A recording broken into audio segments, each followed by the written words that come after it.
Hey guys, welcome back to गरम gossips. आज मैं आपके लिए रॉकी और रानी की प्रेम कहानी ये मूवी के बारे में रिव्यू और उसके ऑडिशंस के टाइमिंग के बारे में डिटेल बताने वाला। सो वीडियो प्लीज लास्ट तक देखिएगा और हमारे चैनल पे आते रहिएगा। पहले हम जाएंगे इसके कास्ट लाइन के ऊपर, उसके बाद डिटेल्स, उसके बाद हॉट सीन्स के टाइमिंग के ऊपर, लास्ट में हम डिस्कस करेंगे इसकी बेसिक स्टोरी लाइन और इसके रिव्यू के बारे में। So let's come upon its cast line. इसमें आलिया भट्ट ने रानी का रोल प्ले किया। So let's come upon this detail. ये रिलीज हुई थी 28 जुलाई 2023 को।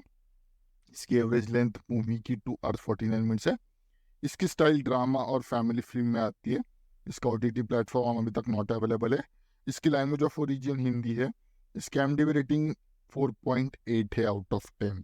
सो let's come upon it's hot scenes के टाइमिंग के ऊपर। पहला आता है 1 hour 13 minutes and 36 seconds में आलिया भट्ट के पैशनेट स्मैक क्लिप सीन दिखाया गया। नेक्स्ट आता है 1 hour 34 minutes and 36 seconds पे आलिया भट्ट का एक पैशनेट किसिंग सीन दिखाया गया। और लास्ट आता है 2 hours 42 minutes and 19 seconds पे आलिया भट्ट का एक पैशनेट स्मैक लिप सीन दिखाया गया है। सो let's come upon it's review और उसके बेसिक स्टोरी लाइन के बारे में। तो ये एक्चुअली बेसिक स्टोरी लाइन के ऊपर जाने से पहले मैं आपको बता दूं कि इसकी जो रेटिंग, एमडीबी रेटिंग, वो बहुत ज़्यादा गंदी है। इस वजह से इसको सिर्फ 4.3 या 4.8 इसमें ही रेटिंग्स आपको मिलती रहेगी, क्योंकि इसकी स्टोरी बहुत ज़्यादा ओल्ड कहानी की तरह है, जहाँ पर रंधावा का एक बहुत ज़्यादा बड़ा एम्पायर होता है और वहाँ पर हमें दिखाया जाता है कि जिसकी दादी माँ होती है वो बहुत ज़्यादा प्रेस्टिजियस होती है। उसका बहुत ज़्यादा बड़ा बिजनेस होता है जहाँ पर वो स्वीट्स बेचती है, जहाँ पर एक चंद छोटे स्वीट शॉप को उसने बहुत बड़े एम्पायर का रूप दे दिया है। जहाँ पर हमें दिखाया जाता है कि उसका पोता रॉकी है। रॉकी बहुत ज़्यादा पढ़ा नहीं है, क्योंकि उसका बहुत बड़ा एम यही है कि वो सिर्फ अपना बिजनेस आगे कर पाए। उसकी एक बड़ी बहन भी होती है जो बहुत ज़्यादा टॉपर होती है, पर वो बहुत ज़्यादा शरीर से फूली हुई रहती है। इस वजह से उसको ज़्यादा रिश्ते नहीं आते। दूसरी साइड पर हमें दिखाया जाता है रानी का स्ट्रक्चर। तो रानी बेसिकली कोलकाता की होती है, बंगाली होती है। इस वजह से वो बहुत ज़्यादा एजुकेटेड होती है। ऐसे बोलते हैं कि Bengalis have good English, they have to make a good English contact. So इस वजह से उनका जो इंग्लिश का टोन होता है और एजुकेशन के बारे में उसका कोई जवाब नहीं होता। दूसरी साइड पर उसकी फैमिली में एक दादी माँ होती है, जहाँ पर वो उसे उसे बहुत ज़्यादा कविताओं का शौक होता है। तो इस वजह से वो कविताओं के बारे में हर बार सोचती रहती है। दूसरे साइड पर हमें दिखाया गया है कि रानी एक एंकर होती है, बहुत ज़्यादा ब्यूटीफुल एंकर होती है। इस वजह से उसके ऊपर बहुत ज़्यादा हिट्स होते हैं। पर उसकी फैमिली बहुत ज़्यादा मिडिल क्लास नहीं बोल सकते, पर बहुत ज़्यादा मिडिल क्लास टाइप ही होती है। इस वजह से उसके जो फादर होते हैं वो क्लास लेते हैं डांस के। तो ये कहानी होती है जहाँ पर हमें दिखाया गया है कि रॉकी का जो फ्रेंड होता है उसकी गर्लफ्रेंड की दोस्त रानी होती है। तब वो दोनों इंट्रो करते हैं और इंट्रो करने के लिए हमें दिखाया जाता है कि इंट्रो का पहला सिचुएशन जब रानी इंटरव्यू ले रही होती है एक चैनल के ऊपर, तब हमें दिखा है कि कैसे रॉकी वहाँ पर जाता है और उन दोनों का फोन एक्सचेंज हो जाता है। बहुत ज़्यादा मिडिल क्लास फैमिली में होने के कारण रानी का एम्बिशियस होना जायज़ है। इस वजह से वो बहुत ज़्यादा एक अलग सिचुएशन में रह रही होती है। उसको फैमिली का जो इम्पोर्टेंस है वो मालूम होता है। जब एक कांटेक्ट होने के बाद हमें दिखाया जाता है कि रॉकी उसको लेकर अपनी फैमिली को मिलने जाता है। उससे पहले जब रानी को एक रिश्ता देखने के लिए आता है, तब हमें दिखाया जाता है कि वो रॉकी को भी वहां बुलाती है और उस रॉकी को वो पसंद करने लगती है और वो घर लेके जाता है। घर में रॉकी के घर में बहुत ज़्यादा स्ट्रिक्ट होता है फैमिली के बारे में, क्योंकि वहां पर जो बड़ी उसकी माँ होती है या दादी होती है वो बहुत ज़्यादा स्ट्रिक्ट होती है और उसके सामने कोई और नहीं बोल सकता। उसके पापा भी स्ट्रिक्ट होते हैं, उसके सामने उसकी माँ और बहन के भी नहीं चलती।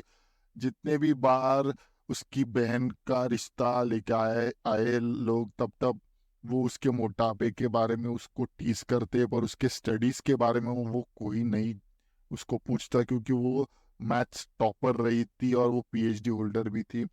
ये सब कुछ एक साइड पे रहते जब वहाँ पर वो प्रपोज करता है मैरिज के लिए, तब रानी उसे साफ साफ नकारती है, उसे ना बोलती है, क्योंकि उसको ऐसा लगता है कि बहुत ज़्यादा फैमिली डिस्क्रिमिनेशन है, बहुत ज़्यादा कल्चर डिफरेंस है, इस वजह से ये सब कुछ होना जायज़ नहीं है। तो बाद में जब वो उसके साथ बिताए हुए पल याद कर रही है, तब हमें दिखाया जाता है कि कैसे वो दौड़ते हुए उसके पीछे आ जाती है, जब हमें दिखाया जाता है कि कैसे रानी उसके ऑफिस के बाहर चली जाती है, पर रॉकी उसका नहीं सुनता, और वो जाकर उसके गाड़ी को ही डेंट दे देती है, और हमें दिखाया जाता है कि कैसे उनकी केमिस्ट्री बैठ जाती है, जहाँ पर वो दोनों क्लोज आकर टाइम स्पेंड करते हैं, और दोनों भी एक दूसरे को फैमिली को मिलाते हैं, जहाँ पर बहुत ज़्यादा डिफरेंस हमें पता चल जाता है कि कैसे कैसे लोग होते हैं जीवन में,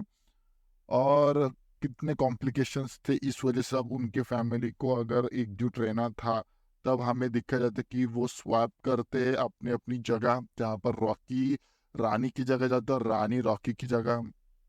अब हमें दिखाया जाता है कि कैसे फैमिली में एक एक मुसीबतें चालू हो जाती है, जब उनको लगता है कि कैसे रानी बहुत ज़्यादा एडजस्टेबल हो जाती है, बहुत ज़्यादा खुलती है, पर रॉकी बहुत ज़्यादा एक खुली हुई किताब होती है, जहाँ पर वो कुछ भी मन में आता है तो बोल देता है, जहाँ पर वो बाकी के लोग एडजस्ट करते हैं पर उसे एडजस्टमेंट का पता नहीं होता। तो ये सब कुछ चलते ही चलते एक पॉइंट ऐसा आ जाता है, जहाँ पर हमें दिखा जाता है कि कैसे सिचुएशन बहुत ज़्यादा कॉम्प्लेक्स हो जाती है, और कॉम्प्लेक्स होने के बाद वो बहुत ज़्यादा एक डिस्टरबेंस क्रिएट करती है।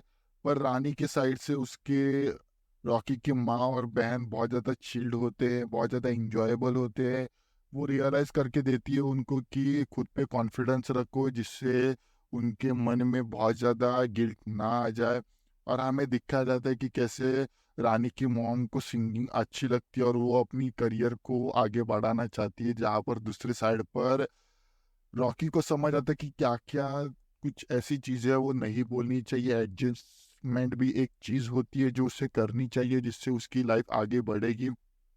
बाद में एक पॉइंट पर वो बहुत ज़्यादा फैमिली टूट जाती है, और हमें दिखाया जाता है कि कैसे रॉकी फिर से अपने घर आ जाता है और अपने पापा को समझाता है कि वो अपने पापा का इम्पोर्टेंस क्या है। जब वो समझ आता है उसको, तब उसके पापा को जाने का टाइम हो जाता है और वो वहाँ पर उनकी मौत हो जाती है।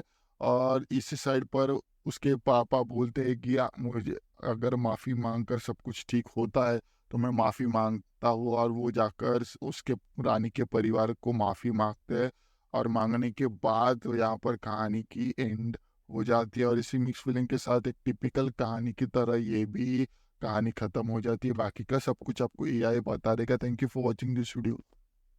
थैंक्स वीडियो पूरा देखने के लिए।